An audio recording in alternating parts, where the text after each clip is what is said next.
Hi అండి, అందరికీ నమస్తే. Welcome back to our channel Vijay Kiran home. అందరూ ఏం చేస్తున్నారు? అందరూ బాగున్నారు కదా? ఆ దేవుడి దయ వల్ల అందరూ బాగుండాలని మనస్ఫూర్తిగా కోరుకుంటూ అందరికీ ముందుగా ఉగాది శుభాకాంక్షలండి. ఈ సంవత్సరం అంతా అందరూ ఏం కోరుకుంటున్నారో అవి జరగాలని మనస్ఫూర్తిగా నేను కోరుకుంటూ ఈరోజు వీడియోలో అయితే శ్రీ పోతులూరి వీరబ్రహ్మేంద్ర స్వామి గారు భవిష్యత్తులో జరగబోయే కొన్ని విషయాలను గురించి ముందుగానే గ్రహించి వాటిని చెప్పడం జరిగింది. బ్రహ్మంగారు చెప్పినట్టుగానే చాలా విషయాలు ఇప్పటికే జరిగాయి. అయితే ఈ 2025 సంవత్సరంలో మన తెలుగు సంవత్సరం ఉగాది తర్వాత నుండి ఊహించలేని సంఘటనలు ఎన్నో జరగబోతున్నాయట. ముందుగా మన వీడియోకి ఒక లైక్ చేసి మన ఛానల్ని సబ్స్క్రైబ్ చేసుకోండి.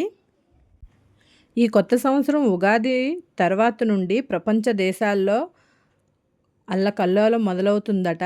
దేశాల మధ్య యుద్ధాల కారణంగా బంగారం ధరలు కాసు బంగారం ₹1,00,000 దాటుతుందని బ్రహ్మంగారు తన కాలజ్ఞానంలో వివరించారు.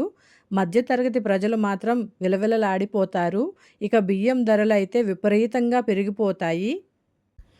బియ్యం కొనలేని పేదవాళ్ళు ఆకలితో చనిపోతారని, ఆకలి చావులు పెరుగుతాయని బ్రహ్మంగారి తన కాలజ్ఞానంలో రాశారు. ఈ సంవత్సరంలో మాత్రం విపరీతమైన ఎండలు ఏర్పడిపోతున్నాయి. నీళ్ల సమస్యలు ఏర్పడతాయి. కొన్ని గ్రామాల్లో ఉండే ప్రజలు చుక్క నీరు కోసం అవస్థ పడుతూ ఉంటారట. ఈ సంవత్సరంలో వచ్చే ఆషాఢ మాసంలో ఎన్నో వింతలు జరగబోతున్నాయి. ఉన్నట్టుండి సముద్రం ముందుకు వస్తుందట. రాత్రికే తీర ప్రాంతం మునిగిపోతుందట. ఆగస్టు నెల నుండి మన దేశంలో సంక్షోభం ఏర్పడిపోతుంది. భూమిపైన తుఫాన్లు విరుచుకుపడతాయి. భారీగా ప్రాణ నష్టం జరుగుతుందని, అలాగే దేవాలయాల్లో ఉండే దేవుని విగ్రహాలు ఉన్నట్టుండి మాయమైపోతాయట. ఇక ఇలా చెప్పుకుంటూ పోతే మదురైలో కొలువయ్యున్న మీనాక్షి అమ్మవారు తన భక్తులతో మాట్లాడుతుందట. శ్రీశైలం మల్లన్న స్వామివారు శ్రీశైలాన్ని విడిచి వింధ్యా పర్వతాలకు వెళ్ళిపోతారట. తిరుమల వెంకన్న స్వామి వారి కుడిభుజం సడన్గా అదురుతుందట. ఈ సంఘటన చూసిన భక్తులకు ఎంతో అదృష్టం వరిస్తుంది. ముఖ్యంగా ఈ సంవత్సరం సెప్టెంబర్ నెలలో భారతదేశానికి తూర్పు సముద్రపు సుడిగాలి పుట్టి అది ఉప్పెనగా మారుతుందట. తూర్పు ప్రాంతాలన్నీ అతలాకుతలం అవుతాయి. భారీగా ప్రాణ నష్టం జరుగుతుందట. కరోనా వైరస్ లాగే ఈ సంవత్సరంలో మరొక కొత్త రోగం పుట్టబోతుంది. ఈశాన్య దేశ ఒక కొత్త రోగం పుట్టి చాప కింద నీరులాగా అన్ని దేశాలకు వ్యాపిస్తుందట. ఇక ప్రస్తుత రాజకీయాల్లో అయితే ఒక ముఖ్యమైన అధికారం కోసం సొంత పార్టీ వ్యక్తులే గొడవలు పట్టుకుంటారట. అలాగే రానున్న రోజుల్లో తిరుపతి వెంకటేశ్వర స్వామి ఆలయంలోకి మొసళ్ళు ప్రవేశించి 3 రోజుల పాటు పూజలు లేక తలుపులు మూసివేసి ఉంటాయని బ్రహ్మంగారి కాలజ్ఞానంలో రాసి ఉంది. అలాగే శ్రీ వెంకటేశ్వర స్వామి వారి సంపద గుర్తు తెలియని కొంతమంది దొంగలు అపహరిస్తారట. అలాగే ఆకాశంలో రంగులు మారడం, పిడుగులు పడి జనం చనిపోవటం ఇలాంటి సంఘటనలు ఎన్నో చోటు చేసుకుంటాయట. ఇక ఈ సంవత్సరంలో జూలై నెల నుండే విపరీతంగా కుండపోత వర్షాలు కురుస్తాయి. ఈ వర్షాల వల్ల పంట నష్టాలు, ఆస్తి నష్టాలు, అలాగే ప్రాణ నష్టాలు జరగవచ్చు. కూరగాయల ధరలన్నీ ఆకాశాన్ని అంటుతాయి. అలాగే ఒక గ్రామంలో ఉన్న శివాలయంలో శివుని కంటి నుండి నీళ్లు కారుతాయట. ఇకపోతే రాబోయే రోజుల్లో చాలామంది దొంగ సాధువులు పుట్టుకొస్తారు. ప్రజలను నమ్మించి మోసాలు చేస్తారు. అలాగే బసవేశ్వరుడు లేచి రంకెలేస్తాడట. ఒక విచిత్రమైన తోకచుక్క పడుతుందట. దీనివల్ల ఆకాశంలో ఉన్న సూర్యుడు వణుకుతున్నట్లుగా కనిపిస్తాడట మనకి. అలాగే రానున్న రోజుల్లో ఒక సూర్యగ్రహణం నాడు సూర్యునిలో సూర్యనారాయణ స్వామి దర్శనమిస్తారట. ఇంకో సందర్భంలో విష్ణుమూర్తి దర్శనమిస్తాడట. అలాగే బ్రహ్మంగారి మఠానికి ఈశాన్య దిశలో ఒక మహిళ గర్భం దాల్చుతుందట. ఈ గర్భం పగిలి ఒక బిడ్డ పుడుతుంది. ఆ సమయంలో ఆకాశం నుండి పిడుగులు పడి అక్కడ ప్రజలంతా మరణిస్తారట. అలాగే బెజవాడలో ఉన్న కనకదుర్గమ్మ ముక్కుపుడకను కృష్ణానది తాకుతుందట. ఇది గనక జరిగితే ఖచ్చితంగా పెద్ద ప్రళయమే ఏర్పడుతుంది. అలాగే రానున్న రోజుల్లో ఒక 12 రోజుల వరకు గోదావరిలో చుక్క నీరు కనిపించకుండా పోతుంది. అదే 13వ రోజున భయంకరమైన వరదలు ఏర్పడతాయి. అలాగే కృష్ణానది మధ్యలో ఒక బంగారపు రథము పుడుతుంది. ఎవరైతే ఆ రథాన్ని చూస్తారో దాని కాంతి వల్ల కళ్ళు కనిపించకుండా పోతాయట. అలాగే కంచి కామాక్షి అమ్మ విగ్రహం నుంచి రక్తం కారుతుందని బ్రహ్మంగారు తెలిపారు.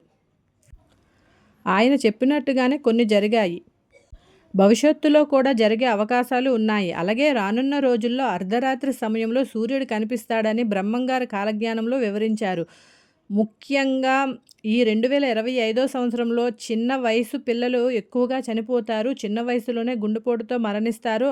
అక్రమ సంబంధాలు విపరీతంగా పెరిగిపోతాయి. ఇవి హత్యలకు దారితీస్తాయి. అలాగే రానున్న రోజుల్లో మద్రాసులోని ఒక చిన్న గ్రామంలో 7 సంవత్సరాల ఒక బ్రాహ్మణ బాలిక 4 చేతులతో అలాగే 3 కాళ్ళతో నెత్తిన కొమ్ముతో ఒక మగ శిశువు జన్మిస్తాడని, ఆ మగ శిశువుకి 22 రోజులు జీవించి 23వ రోజున మరణిస్తారని, అలాగే ఒక శక్తివంతమైన అమావాస్య రోజున ఉదయగిరి పర్వతము మీద శ్రీ మహావిష్ణువు దర్శనమిస్తాడు. విష్ణుమూర్తి సుదర్శన చక్రాన్ని చూసి ప్రజలందరూ ఆ రోజుని చంద్రగ్రహణమని భ్రమపడతారట. అలాగే ఉదయగిరి పర్వతం మీద సంజీవని దొరుకుతుంది. ఈ సంజీవని కనుక దొరికితే చనిపోయే వారిని కూడా బ్రతికించవచ్చట. ఒక వైశాఖ అమావాస్య రోజున విచిత్ర వ్యాధులతో అనేక మంది హతమవుతారట. అలాగే రాబోయే మాఘ పౌర్ణమి రోజున ఒక్కసారిగా ఉన్నట్టుంటుందట. 7 కోట్ల మంది ప్రజలు దుర్మరణం పాలవుతారట. ముఖానికి రంగులేసుకునే సినిమా యాక్టర్లు రాజకీయాల్లోకి ప్రవేశిస్తారు. కులాంతర వివాహాలు సర్వ సామాన్యం అవుతాయట. అలాగే రాబోయే రోజుల్లో భయంకరమైన భూకంపాలతో నేల మట్టమవుతుందట. అలాగే 2040వ సంవత్సరంలో ఒక 40 రోజుల పాటు కాశీ ఉన్న గంగా నదిలో చుక్క నీరు లేకుండా ఉంటుంది. అలాగే కొన్ని గ్రామాల్లో ఉన్న పొలిమేర్ల వద్ద తెల్ల కాకులు చేరి ఏడుస్తాయట. భవిష్యత్తులో నాస్తికులు పెరిగిపోతారట. ఇప్పుడు నేను చెప్పినవన్నీ కూడా విశ్వావసునామ సంవత్సరంలో ఖచ్చితంగా జరిగే నమ్మలేని అనార్థాలు. బ్రహ్మంగారి కాలజ్ఞానంలో చెప్పిన కొన్ని విషయాలు నేను మీకు చెప్పానండి. ఏదేమైనా కూడా ఈ ఉగాదితో అందరూ బాగుండాలని, అందరికీ మంచి జరగాలని, అలాగే అంతే డబ్బు అంటే ఒక్క ఆనందమే కాదు కదండి. అంటే ఒక డబ్బు ఉంటేనే ఆనందం కాదు కదా. అలాగే మంచి ఆరోగ్యము, అలాగే పిల్లలకి మంచి చదువు, భవిష్యత్తులో అందరూ బాగుండాలని మనస్ఫూర్తిగా కోరుకుంటూ మళ్ళీ మనం నెక్స్ట్ వీడియోలో కలుద్దామండి. వీడియో చూసినందుకు అందరికీ ధన్యవాదములు. Thank you so much.